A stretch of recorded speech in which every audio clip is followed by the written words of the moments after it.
വയനാട് അമരക്കുനിയിലെ കടുവയെ മയക്കുവെടി വയ്ക്കാൻ വനംവകുപ്പ് സജ്ജം. ആടിക്കുല്ലി പ്രദേശത്തെ വെള്ളക്കെട്ടിലാണ് നിലവിൽ കടുവ എന്നാണ് സൂചന. പ്രദേശത്ത് ഡ്രോൺ പരിശോധന നടക്കുകയാണ്. സുർജിത്ത് അയ്യപ്പത്ത് സ്ഥലത്ത് നിന്ന് തത്സമയം ഇപ്പോൾ ചേരുന്നുണ്ട്. സുർജിത്ത്, കൃത്യമായി കടുവയെ ലൊക്കേറ്റ് ചെയ്തിട്ടുണ്ടോ വനംവകുപ്പ് ഇതിനോടകം? എന്തൊക്കെയാണ് വിവരങ്ങൾ സുർജിത്ത്?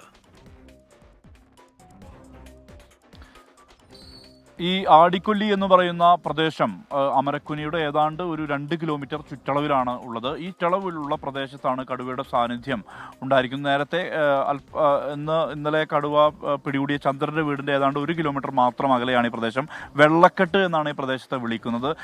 തോട്ടങ്ങളൊക്കെ നിറഞ്ഞ ഒരു മേഖലയാണ്. അതുകൊണ്ട് തന്നെ ഈ മേഖല കേന്ദ്രീകരിച്ചാണ് ഇപ്പോൾ വനംവകുപ്പ് സംഘം തെരച്ചിൽ നടത്തുന്നത്. ഈ പീറ്റർ എന്ന് പറയുന്ന ഈ ചേട്ടനാണ് പുല്ലരിയുന്ന സമയത്ത്, ഇദ്ദേഹവും ഭാര്യയും പുല്ലരിയുന്ന സമയത്താണ് ഈ കടുവയെ നേരിട്ട് കാണാനും കഴിഞ്ഞത് ആ സമയത്താണ്. എന്തായാലും പരിശോധന തുടരുകയാണ് വനംവകുപ്പ് സംഘം. ഡോക്ടർ അജേഷ് മോഹൻദാസിന്റെ നേതൃത്വത്തിലുള്ള സംഘമാണ് ഇവിടേക്ക് തെരച്ചിലിനായി പുറപ്പെട്ടിട്ടുള്ളത്. എന്തായാലും ആ തോട്ട മേഖല ഉൾപ്പെടെ കേന്ദ്രീകരിച്ചുകൊണ്ടാണ് ഈ ഭാഗത്ത് ഡ്രോൺ നിരീക്ഷണം ഉൾപ്പെടെയുള്ള കാര്യങ്ങൾ ഇവിടെ നടന്നു പോകുന്നത് നമുക്ക് കാണാൻ കഴിയുന്നുണ്ട്. കൃത്യമായ രീതിയിൽ ആ ലൊക്കേഷൻ ഉൾപ്പെടെയുള്ള കാര്യങ്ങൾ, അത് ഡ്രോൺ ഉൾപ്പെടെയുള്ള സംവിധാനം ഉപയോഗിച്ചുകൊണ്ടുള്ള ഒരു നിരീക്ഷണം ഇവിടെ നടന്നു പോകുന്ന ഒരു അവസ്ഥയാണ് ഇവിടെ ഉള്ളത്. എന്തായാലും വനംവകുപ്പ് സംഘം അകത്ത് പരിശോധന നടത്തുന്നു.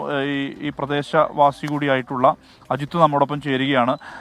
അജിത്ത്, എന്താണ് ഒരു പൊതുസ്ഥിതി, എങ്ങനെയാണ് ഇപ്പോൾ? നിലവിൽ വലിയ ആശങ്കയിൽ തന്നെയാണ്. കഴിഞ്ഞ ദിവസങ്ങളിൽ ഉണ്ടായതിലുപരിയായിട്ട് ഇപ്പോൾ നമ്മൾ ഇന്നലെ പിടികൂടുന്നു വിചാരിച്ച് നിൽക്കുമ്പോൾ അത് മിസ്സായിട്ടുണ്ട്. വീണ്ടും ഇപ്പോൾ ഇന്ന് രാവിലെ പുല്ല് വെട്ടുന്ന ആളുകളാണ്. ക്ഷീരകർഷകരെ സംബന്ധിച്ച് അതിരാവിലെ പുല്ല് വെട്ടി അതിനുശേഷം മറ്റു ജോലികളിലേക്ക് പോകുന്ന ആളുകളാണ് ഇവിടെ ഉള്ളത്.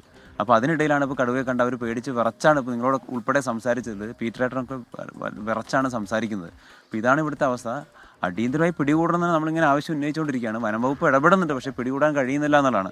അപ്പോൾ അല്പം കൂടി ഊർജിതമായിട്ട് ഇടപെട്ടുകൊണ്ട് ഇതിനെ പിടികൂടണം എന്നുള്ളത് തന്നെയാണ് നമ്മുടെ ആവശ്യം. ജനങ്ങളാകെ വലിയ പ്രക്ഷോഭമായി വരുന്ന ഒരു അവസ്ഥയുണ്ട്. സ്വാഭാവികം വരുമല്ലോ, ജനങ്ങളെ സംബന്ധിച്ച് അവരുടെ ജീവൽ പ്രശ്നമാണ്. അപ്പോൾ അങ്ങനെ വന്നുകൊണ്ടിരിക്കുകയാണ്. പല ആളുകളും വിളിക്കുന്നു, അവർ വലിയ ആശങ്കകൾ അറിയിക്കുന്നു. ഞങ്ങൾ എന്ത് ചെയ്യണം, സ്കൂളിൽ പോകാൻ കഴിയുന്നില്ല, സ്കൂളിൽ വിടണോ എന്നൊക്കെ ചോദിച്ചുള്ള വലിയ കോള്, രാത്രിയൊന്നും ഉറങ്ങാൻ കഴിയാത്ത രൂപത്തിൽ ഇങ്ങനെ വിളി വന്നുകൊണ്ടിരിക്കുന്ന ഒരു അവസ്ഥയുണ്ട് ഇപ്പോൾ.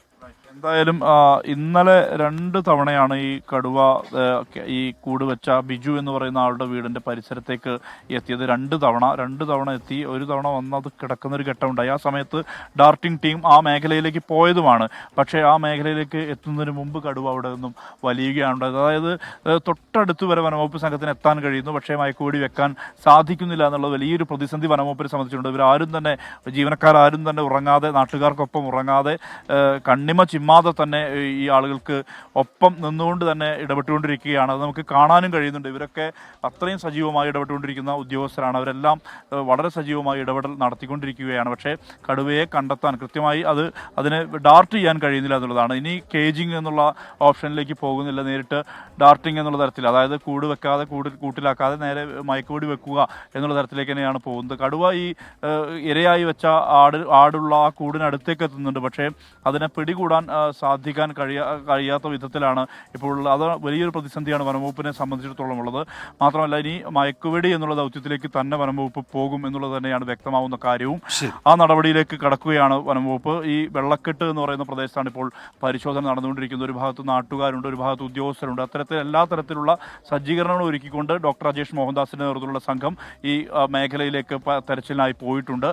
ശുഭവാർത്ത പ്രതീക്ഷിക്കാമെന്ന് തന്നെ കരുതുന്നു. ഉന്മേഷ്. സുർജിത്ത് അയ്യപ്പത്താണ് വിശദാംശങ്ങൾ നൽകിയത്.